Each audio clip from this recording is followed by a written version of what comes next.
Вот этот пойдет сейчас мне на помойку. Надоело он мне. Деток не дает. Смотрите, ну, Кэрол.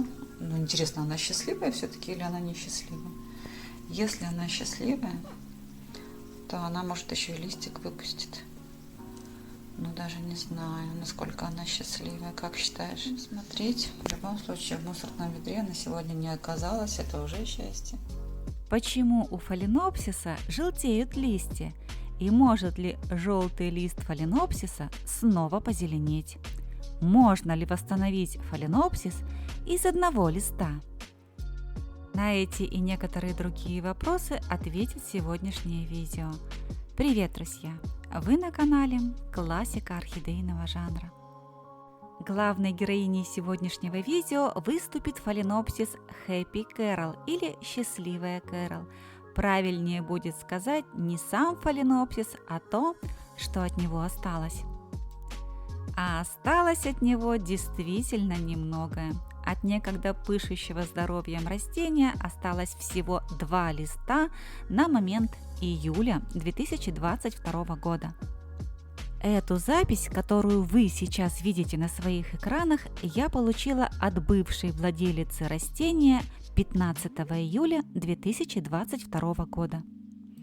Бывшая хозяйка растения сетовала на то, что листья орхидеи планомерно и постоянно желтеют и отваливаются, и на тот момент у орхидеи осталось всего 2 полностью желтых листа. Пытаясь сохранить последние листья орхидеи, хозяйка предпринимала определенные меры. Она заменила субстрат орхидеи, пересадив ее, и периодически удобряла растения химически синтезированными удобрениями.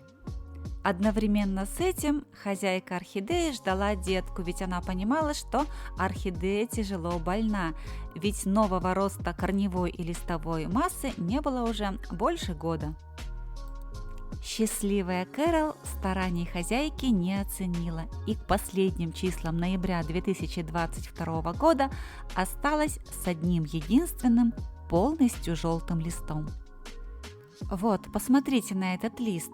Он полностью желтый и практически безжизненный. Именно в таком виде орхидея должна была отправиться на помойку. Давайте послушаем, как это было. Вот этот пойдет сейчас мне на помойку. Надоело он мне. Деток не дает. Отправиться на помойку в конце ноября в условиях Дальнего Востока России – это неминуемая смерть. Я не позволила этому случиться и получила остатки фаленопсиса Happy Carol в дар из города Артем Приморского края в город Владивосток Приморского края. В тот день решительными были абсолютно все, и бывшая владелица, решившая выбросить фаленопсис в помойку, и я, получившая его. В тот же вечер, 27 ноября 2022 года, я вытряхнула фаленопсис из бывшей посадки. Мой расчет был абсолютно прост. Если орхидея тратит питательные вещества из своих резервов, то есть из листовых пластин, значит, в силу каких-то обстоятельств эти питательные вещества не поступают орхидеи. Почему? Ответ на этот вопрос стал очевиден, как только я достала орхидею из горшка. Абсолютно все корни орхидеи, которые находились в субстрате, были 100% гнилыми. Функциональными оставались 3 коротких корня, которые располагались по поверхности субстрата в прежней посадке орхидеи. Без использования колюще-режущих инструментов, без использования химически синтезированных препаратов, я сняла с корней орхидеи все то, что снималось без усилий. Тот гнилой виламен, который еще держался на осевых цилиндрах корня, я оставила. Вот, посмотрите, все корни, которые позеленели после полива, функциональны. Виламен коричнево-черного цвета уже сгнил. Тем не менее, освобождать осевые цилиндры корней от этого виламена принудительно я не стала. Обратите внимание на свои экраны. Вот эти нити и являются осевыми цилиндрами корня орхидеи. Именно они питают растения. Все, что вокруг этих цилиндров, выполняет транспортировочную и защитную функцию основных элементов корня орхидеи. Все то немногое, что осталось от корневой системы растения, я поместила в самую маленькую прозрачную тару, которую мне удалось найти. Этой тарой оказался прозрачный стаканчик от йогурта объемом 180 мл. В этом стаканчике я, как всегда, проделала большое количество вентиляционных отверстий, для того, чтобы остатки корней орхидеи могли не только пить, но и дышать. Корневую систему умирающей орхидеи я определила в мох с добавлением небольшого количества коры хвойных пород деревьев. Для подпорки единственного больного листа орхидеи в посадку к орхидее я поместила палочку. Каково же было мое удивление, когда спустя полчаса палочка этому листу уже не требовалась. Конечно, на тот момент тургор единственного листа орхидеи не мог быть идеальным. Тем не менее, орхидея показала, что она хочет жить, и лист буквально встал торчком. А еще такое поведение листа орхидеи показало мне, что те 3 обрубка корней орхидеи, которые я поместила во влажный мох, очень даже функциональны и смогут питать растения. Точнее, то, что от него осталось. Помойка подождет как минимум до весны, решила я и приступила ко всем тем мероприятиям, которые необходимы любой вновь прибывшей в дом орхидеи. Особенно если эта орхидея попала к вам из другой коллекции, то есть из другого дома. Среди профессионалов принято считать, что ни одна большая частная коллекция орхидей не обходится без вредителей. В данном случае владелица подозревала наличие клеща в своей коллекции. Поскольку у данного растения всего один лист, нет шикарной листовой массы, нет множественных пазух листьев, борьба с клещом для меня представлялась легкой. Я намерилась регулярно промывать единственный лист орхидеи под проточной водой в душе, без попадания воды в субстрат. Вода должна быть хорошо теплой. После физического, а точнее механического удаления вредителей и их яиц водой, я применяла лечебный настой. Применение лечебно-профилактического настоя целебных растений было направлено на устранение деминерализации листа и на пробуждение орхидеи к жизни. Вот таким позеленевшим и повеселевшим с прекрасным тургором, с расправленными морщинами выглядел этот лист через месяц после попадания в мои руки. На умирающее это растение больше не походило, несмотря на то, что у него по-прежнему оставался один единственный лист. В данный период моей жизни свободного времени, особенно в дневные часы, у меня совсем нет. Тем не менее, как только я оказывалась дома и могла взять в руки пульверизатор, я опрыскивала один единственный лист этой орхидеи лечебным настоем, о котором расскажу чуть позже. Вы не боитесь опрыскивать свои орхидеи зимой? По-прежнему спрашивают у меня в комментариях. А вы что, не знаете, что зимой орхидеи впадают в спячку? Утверждают другие. В обоих случаях можно ответить одним словом – нет. Я не боюсь опрыскивать орхидеи ни зимой, ни летом, ни утром, ни днем, ни вечером.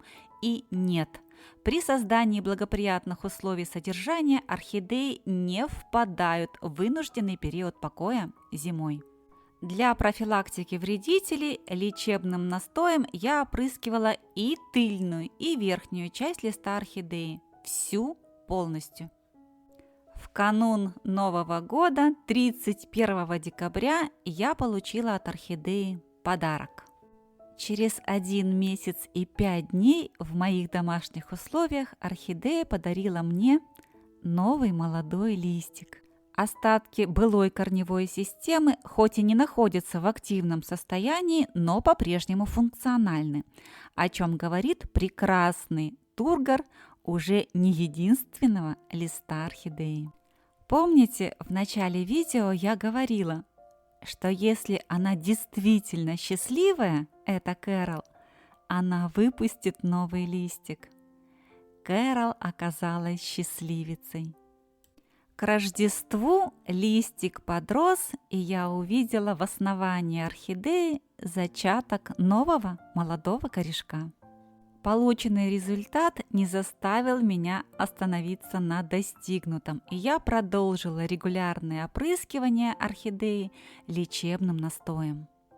А теперь пару слов о самом настое. Для его приготовления потребуется всего 2 ингредиента, которые есть на кухне любой хозяйки. С наступлением инфекционного осенне-зимнего периода эти продукты на кухне используются особо часто, и шелуха от этих продуктов чаще всего остается невостребованной и отправляется в мусорное ведро. А зря. Всего одной жмени шелухи лука и чеснока достаточно для приготовления лечебного настоя для применения его на орхидеях. Как показывает практика и конечный результат, с которым не поспоришь, такой настой поможет вам противодействовать деминерализации листовых пластин орхидей, улучшить тургор растения, побороться с вредителями и получить должный результат. Вот моя рабочая банка. Обратите внимание, она уже окрасилась от постоянных приготовлений настоя. Наполняю банку произвольно шелухой и заливаю горячей водой. Температура воды примерно 90 градусов Цельсия. Обычно я делаю это на ночь, где-то на 12 часов, и уже утром готовый настой готов к применению. Готовый водный раствор настоя луковой и чесночной шелухи должен быть вот такого цвета. Это цвет спитого чая. Если ваш раствор более интенсивно окрашен, его следует еще разбавить кипяченой водой. Если раствор и настой не удалось израсходовать за одно применение, и то, и другое прекрасно хранится в холодильнике несколько дней.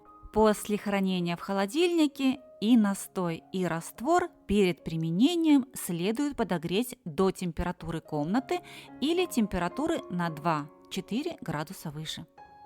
Как часто применять, наверняка спросите вы в комментариях. Так часто, как вы можете. Обязательным условием для применения любого лечебного лекарственного настоя является его чередование с простой кипяченой водой. У меня в хозяйстве несколько пульверизаторов, и в одном из них обыкновенная простая кипяченая вода. И если утром я опрыскала орхидею лечебным настоем, то вечером я обязательно сделаю это простой водой. И наоборот.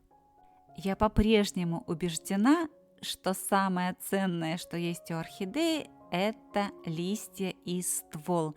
Именно в них жизнь орхидеи. Я радуюсь каждому новому листу и твердо знаю, что за листом обязательно появится корень. Ровно через 1,5 месяца пребывания у меня дома у счастливой Кэрол было и то, и другое, и новый молодой лист, и проклюнувшийся новый корень. Какие ошибки в прежнем содержании у прежней владелицы были допущены и повлекли за собой такие плачевные результаты? Как всегда, высказываю свое личное мнение. Оно может отличаться от мнения других. Часто в современном мире пользователи хотят сделать как лучше и используют все рафинированное и деминерализированное. Не является исключением и вода, которую каждый пытается очистить любым пригодным для него способом. Кто-то использует для этих целей обыкновенные бытовые кувшины, а кто-то целые системы фильтрации воды обратного осмоса. Очистка воды обратным осмосом – это удаление неорганических соединений из воды от 90 до 98%. Вода, очищенная таким методом, становится кристально чистой. Из нее удаляются практически все возможные соли, так необходимые нашим растениям. Хотели как лучше и забыли об основных законах биологии и химии. И получили, как всегда. Если для полива своих домашних растений вы используете очищенную любым методом воду, ее обязательно нужно предварительно минерализировать. В настое луковой и чесночной шелухи присутствует очень широкий спектр необходимых орхидеям минералов. Именно благодаря насыщенному минералами настою луково-чесночной шелухи мы видим обратимость процесса пожелтения единственного и последнего листа орхидеи Happy Carol. Ошибка номер 2, повлекшая за собой утрату корневой системы внутри субстрата орхидеи. И эта ошибка – отсутствие вентиляционных отверстий в горшке орхидеи. Казалось бы, мелочь, но орхидея регулярно опрыскивалась, потому что внесубстратные корни очень быстро пересыхали, а корни внутри субстрата без присутствия должной вентиляции постоянно были мокрыми, плюс недостаток света в месте содержания орхидеи. Утрата корневой системы орхидеи, ее листовой массы и любая гниль – это, конечно же, всегда действие совокупности факторов. Не забывайте об этом. И если вы решили содержать орхидеи правильно, ни один из этих факторов не должен быть лишенным внимания. Давайте вспомним хотя бы бегло, что это за факторы. Первый и самый главный фактор – это свет, солнечный и искусственный. Длина светового дня при должной интенсивности должна составлять 12-14 часов в сутки. Второй фактор – это вода, достаточное ее количество и правильный состав, а точнее насыщенность минералами, а не полное их отсутствие в ней. Третий фактор – это воздух, постоянная вентиляция и помещение, в котором содержится орхидея, и субстрата, в который она посажена. Для усвоения воды и углекислого газа из воздуха потребуется солнечный свет, о котором мы уже говорили, и правильные температуры. Без них никуда. Идеальным диапазоном для содержания орхидей являются температуры от 18 до 26 градусов Цельсия, где 18 градусов – это ночные температуры, а 26 – максимальные дневные.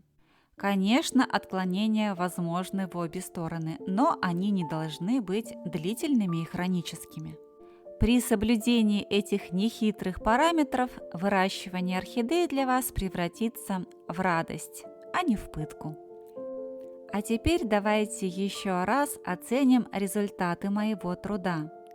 27 ноября это растение должно было оказаться на помойке, но счастье повернулось к нему лицом. И вместо мусорного бака орхидея приехала жить во Владивосток. В тот день жизнь орхидеи кардинальным образом изменилась. Не забывайте о чудесах, им всегда есть место в нашей жизни.